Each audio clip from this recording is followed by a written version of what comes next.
My dad works in B2B marketing. He came by my school for career day and said he was a big ROAS man. Then he told everyone how much he loved calculating his return on ad spend.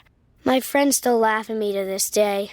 Not everyone gets B2B, but with LinkedIn, you'll be able to reach people who do. Get a $100 credit on your next ad campaign. Go to linkedin.com/results to claim your credit. That's linkedin.com/results. Terms and conditions apply. LinkedIn, the place to be, to be. Did you know Nationwide is so much more than a great insurance company? They're one of America's largest financial services companies. Like how I'm more than just quarterback Peyton Manning, I'm also meditating Manning.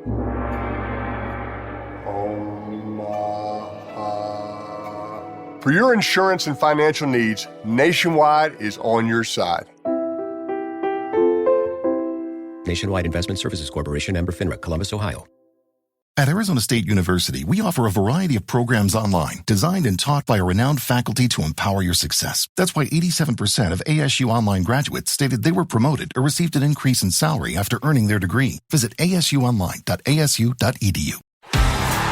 We are already 2 weeks into the new NFL season, and it continues to deliver all the thrills and spills you'd hope for. Upsets galore. Only this past weekend, we witnessed the Tampa Bay Buccaneers going into Detroit and win. The Saints go into Dallas and win. Elsewhere, the Raiders go to Baltimore and win. Monday Night Football, the Falcons go to the city of brotherly love and show the Eagles no love at all as they get the upset W. And what about perhaps the GOAT of all commentators, Kevin Harlan? Not for the first time, he gives us two for the price of one as he fills in and calls a touchdown in the Titans-Packers game whilst calling his own game in Minnesota as he saw the Sam Darnold-led Vikings upset the San Francisco 49ers. If that is not enough to get you excited, I don't know what is. So let's not hang around. Let's turn the page and look ahead to Week 3 in the NFL. Graves on Gridiron with Richard Graves. Hello, welcome along to the show. This is Graves on Gridiron. I am your host, Richard Graves, and in a week that was full of upsets in the National Football League, I'm pleased to say that we as a show managed to dodge most of the bullets, finishing 2-1 against the line in Week 2. Through 2 weeks, that gives us an overall record of 5-3. 5 wins, 3 losses against the line. Importantly, though, we are up and running and on a winning note. And this week, we are going to preview some teams who are in big trouble because entering this season, since 1990, 279 teams had started off the season with an 0-2 record. Of those 279 teams, only 32 of them ever managed to turn it around and go on to make the playoffs and compete in the postseason. That's roughly around an 11.5% chance of making the postseason if you start winless through the first 2 weeks of the season. And amongst those teams staring down the barrel, there's some big names and big surprises. The Baltimore Ravens are 0-2. The Cincinnati Bengals are 0-2. The Titans and Jaguars are 0-2. Elsewhere, the Denver Broncos, despite much optimism around Sean Payton and his rookie quarterback, Bo Nix, yep, they're also 0-2. No surprise, perhaps, in the NFC East. The New York Giants start out the season winless. And elsewhere, the Carolina Panthers, they're 0-2. And they've benched their second-year quarterback, former number 1 overall draft pick this weekend as well, Bryce Young. It'll be Andy Dalton's ship to steer now. And in the NFC West, the Los Angeles Rams are also 0-2. Flip that coin over. There are 9 teams going into Week 3 with a perfect 2-0 record. Amongst those, the Seattle Seahawks, the Buccaneers, the Saints, and the Minnesota Vikings. Maybe that's the biggest upset story of all going through 2 weeks. The Vikings without their rookie quarterback because he suffered a season-ending injury before the season even started. Now led by Sam Darnold, but they are 2-0 going into Week 3. As are the Los Angeles Chargers, the reigning Super Bowl champion Kansas City Chiefs, the Houston Texans, the Buffalo Bills, and the Pittsburgh Steelers. That's right, Mike Tomlin up there as head coach of the Steelers is working his magic again. They are a perfect 2-0 going through the first 2 weeks of the NFL season.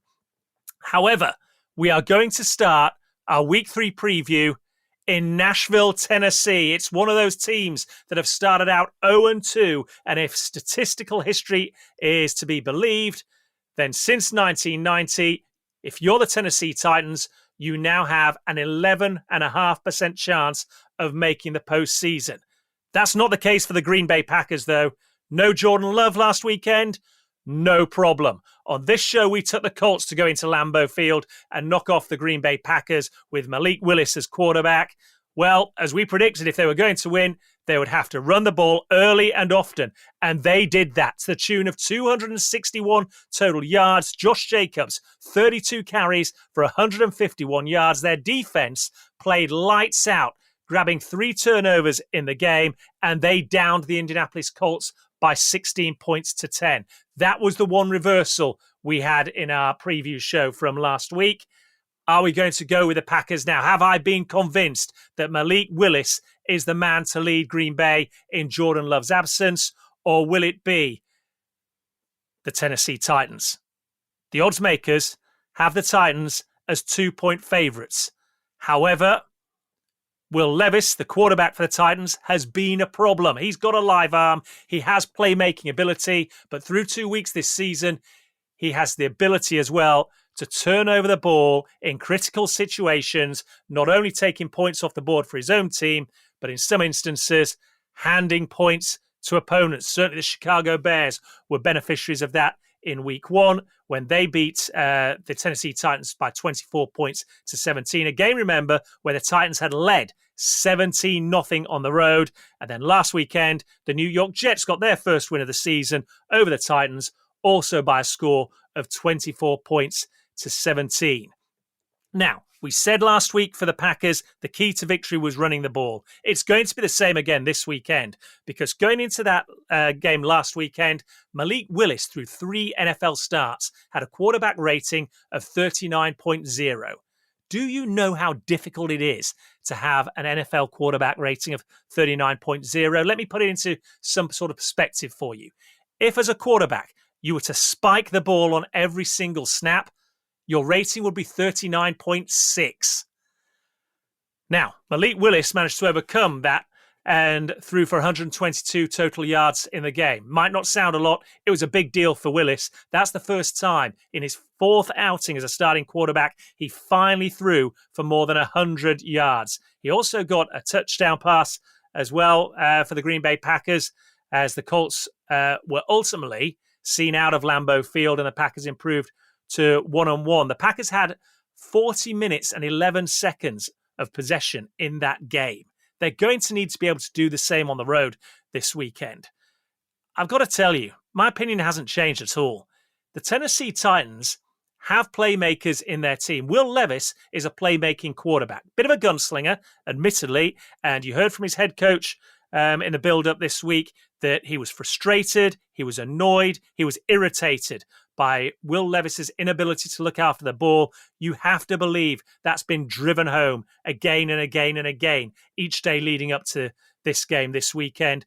And he's got the playmakers to be able to help him as well. Calvin Ridley showed up big against the New York Jets last weekend, hauled in an unbelievable touchdown pass as well. You've got Tony Pollard out of the backfield and Treylon Burks as well, this young wide receiver. He's a playmaker in the waiting. And you have DeAndre Hopkins, let's not forget, the veteran wide receiver, as a potential weapon. So the pieces are all there for the Tennessee Titans.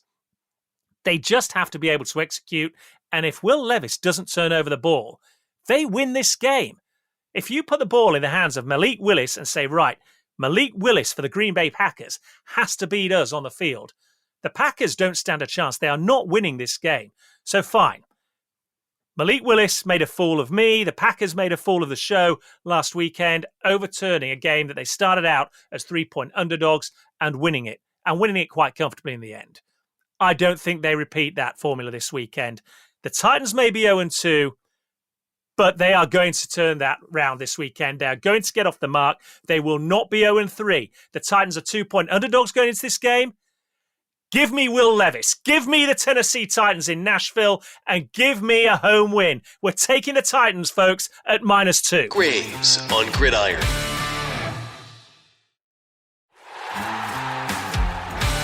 Okay, game 2 sees two teams that are perfect 2-0 heading into week 3. And it might have surprised a few folks if at the start of the season you'd said the Los Angeles Chargers rather, are going to be 2-0. But many would have said, well, it's the Harbaugh effect. We see this team has an arrow pointing up this season. If I'd said to you the Pittsburgh Steelers are going to be 2-0, I think a lot more people would have laughed at me. But 2-0 they are. Two teams undefeated heading into Pittsburgh this weekend. The Chargers are 2.5 point underdogs going into this game. That's right. The odds makers say Pittsburgh at home, that's enough to make them narrow favourites. You look at the two wins that both these teams have had. The Chargers handily taking care of the Las Vegas Raiders and then going into Carolina last weekend, a game they were expected to win, and they won very comfortably indeed. Equally, the Pittsburgh Steelers went down to Atlanta week 1, all the hype and hoopla surrounding the Falcons. Well, the Steelers quietened that in the Mercedes-Benz Superdome, and they got the win over the Atlanta Falcons, and then went to Denver, Mile High Ital last weekend, and they took care of Bo Nix, Sean Payton, and the Denver Broncos as well. It should be pointed out, the Steelers' road to victory involves low-scoring games. They don't have an explosive offense. George Pickens, their star wide receiver, is the standout player. They have Pat Frymouth as their tight end. But remember, it was a preseason battle to be QB1 between Justin Fields and Russell Wilson. Well, Russell Wilson has started the season with an injury, can't suit up, although we do see him suited up, even though he's not active on the sidelines on game day. It's Justin Fields' ship to steer, and he's done a serviceable job so far through 2 games. 156 passing yards in the first game, 117 last week. Crucially, no turnovers. Remember, in the first game we previewed on this week's show, we spoke about Will Levis and the game-killing turnovers he's committed. Justin Fields has learnt to look after the ball. He hasn't turned the ball over at all. He's only thrown 1 touchdown pass. It's been enough because the strength of the Steelers is their defense. They gave up 10 points on the road in Atlanta. They gave up just 6 up there in Denver last weekend. And that makes life a lot easier as an offensive play caller if you know that you can rely on your defense to shut out the opposition and get you the ball back, which is what the Steelers' defensive unit has done. Consequently, Pittsburgh have only needed to score 18 points in Atlanta and then 13 last weekend, and that's good enough. You're 2-0. It might be a bit different against these LA Chargers. Harbaugh's mantra, if you like, is play solid defense, run the football. That's what we've seen through the first 2 weeks. 395 total yards of offense on the ground. Remember, we're told week in, week out, this is a passing league. Well, the Chargers and Jim Harbaugh might have a few things to say about that right now. And J.K. Dobbins, he's enjoyed life as an LA Charger. 135 rushing yards week 1, 131 yards rushing week 2. He's had 2 rushing touchdowns as well. And all this on just 27 total carries. That's right, he's averaging a lick under 10 yards per carry. So the key for the Steelers, if they're going to win this game, first and foremost, you have got to stop the run if you're playing the Chargers. Justin Herbert, their star quarterback, he hasn't thrown for more than 144 yards in the air in either of those first 2 games because he hasn't had to. So this is going to be, I feel, an attritional game. He who blinks first, he who makes the first mistake, could be critical. I like what we've seen from the Chargers so far. You look at their pass rushers, Khalil Mack, you've got Joey Bosa as well coming off the edge. They're making their presence felt on the field this season. They've got 6 sacks as a defense through 2 games. They've allowed 13 points total through 2 games. That's unreal at the start of a season. So often we hear right now that, effectively the first 4 weeks of the regular season is what used to be the preseason for teams. Well, this Chargers team has hit the ground running on both sides of the ball pretty much literally so far. Their defense hasn't allowed a total of 300 yards offense from either opponent they've played so far this season as well. So you look at the Pittsburgh Steelers, and they're 2.5 point favorites coming into this game. I just don't see it. One team sometimes flatters to deceive. One team's the real deal. I don't mean to cause offense, but I don't feel the Pittsburgh Steelers have resolved their issues at quarterback. They're trying to make do at the moment, and that's even when Russell Wilson is healthy. I think they're the team that are flattering to deceive through 2 weeks this season with this perfect 2-0 start. I also think the Los Angeles Chargers are the real deal, folks. So if you are giving me on the Chargers a 2.5-point start, you better believe I'm taking it. The Chargers are going to progress to 3-0 through the first 3 weeks, and we are going to get a win on the back of that in week 3. We're taking the Chargers at plus 2.5. Graves on Gridiron.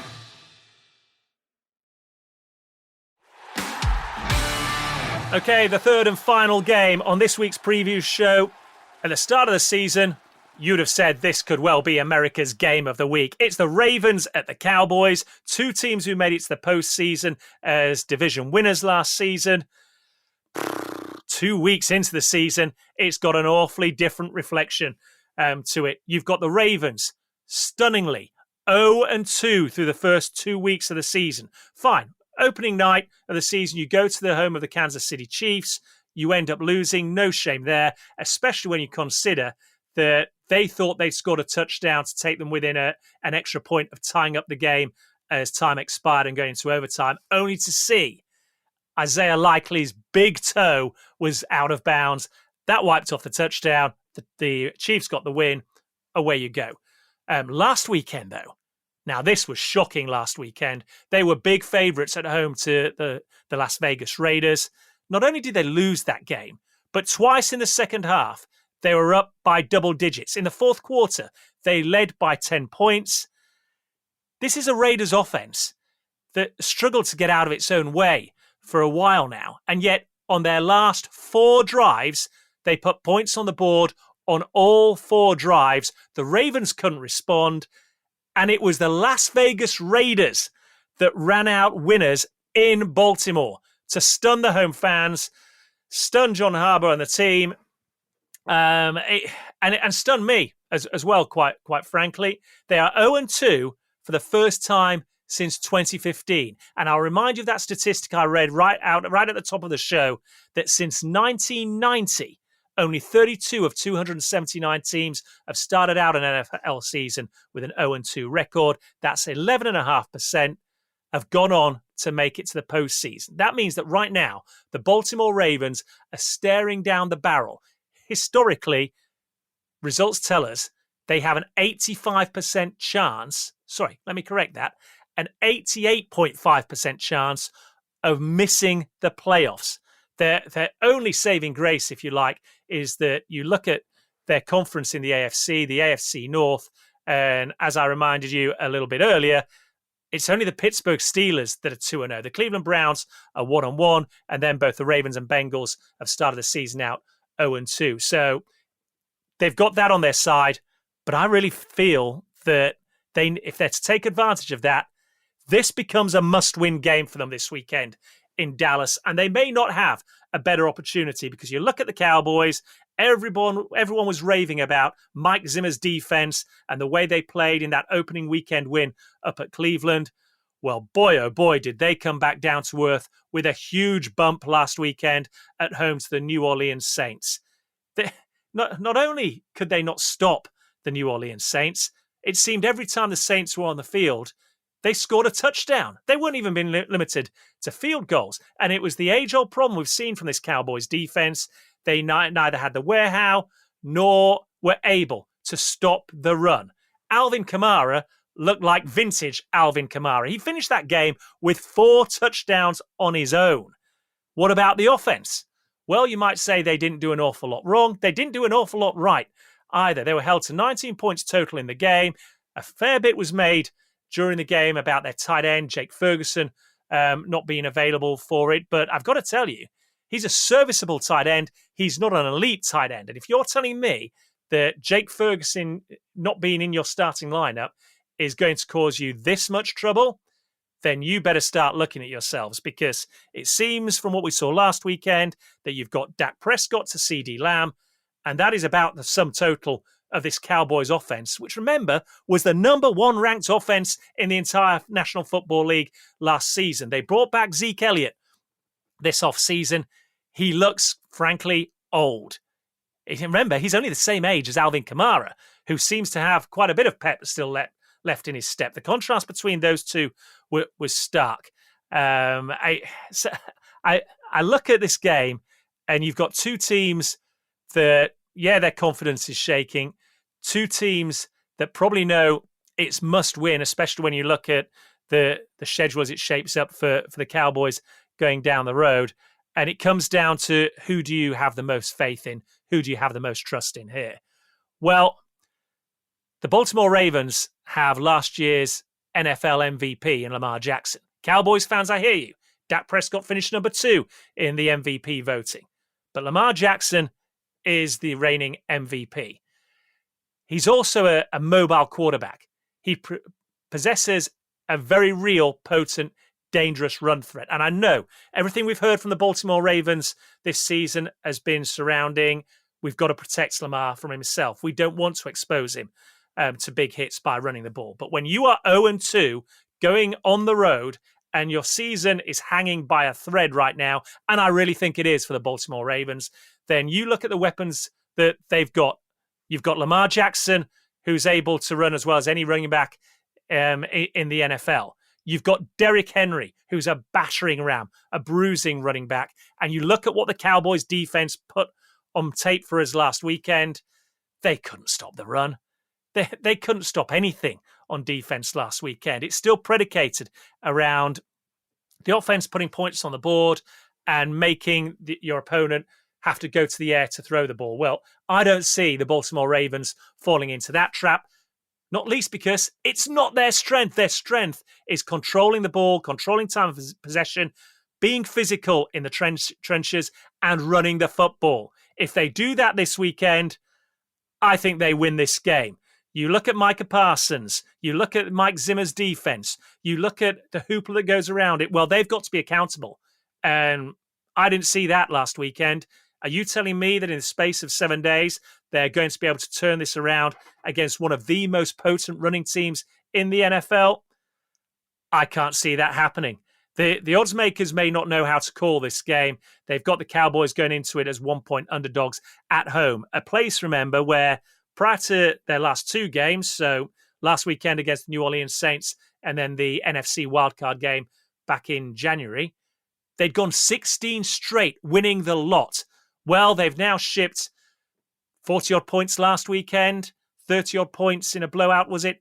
Against 40 more plus points in a blowout against the Green Bay Packers. Over 90 points in their last 2 games at home. Well, this might not be a high-scoring game in that sense this weekend, but I think the Baltimore Ravens, the real Baltimore Ravens, show up at last this weekend. They need the win. They need it badly. I think they get the win. They leave Dallas with the same record as the Cowboys through 3 weeks. They'll be 1-2. We're taking the Ravens at -1. Okay, let's just recap the 3 games featured in this week's show. We start, first of all, with the Green Bay Packers going to Nashville to take on the Tennessee Titans.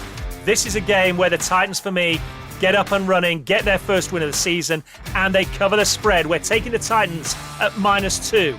Then it's on to Pittsburgh as the Steelers host the LA Chargers. A battle of the undefeated. It's the Chargers who go on and maintain that undefeated record. They win this game. We're taking them at +2.5 before we finish in Dallas with the Cowboys hosting the Ravens. Must-win game for the Baltimore Ravens, and they get that win for me this weekend. Take the Ravens at -1. As always, remember, first and foremost, folks, it's about enjoyment on Sundays, having fun. This is meant to accompany that. Keep that in mind. If you want to read about what we've spoken about on this week's show, then you can head over to the website, www.rdgmedia.uk. Click on that Talking Sport tab, and there you will see NFL Week 3, overcoming the odds, 3 games to watch. Click on that and you can read about all 3 games as we've discussed in this show. Equally, hit us up on social media. It's Graves on Gridiron on Facebook, at Richard Graves 1 on X, or RDG Media UK on Instagram. Always love to hear your thoughts and see the ebbs and flows, the emotions we all go through every weekend when it comes to the NFL. As always, it's been a blast. Until next week, folks. So long, everybody. Subscribe to Graves on Gridiron wherever you listen to podcasts. And keep up to date with the latest on Twitter. Search for Richard Graves 1. That's Richard Graves, the number 1.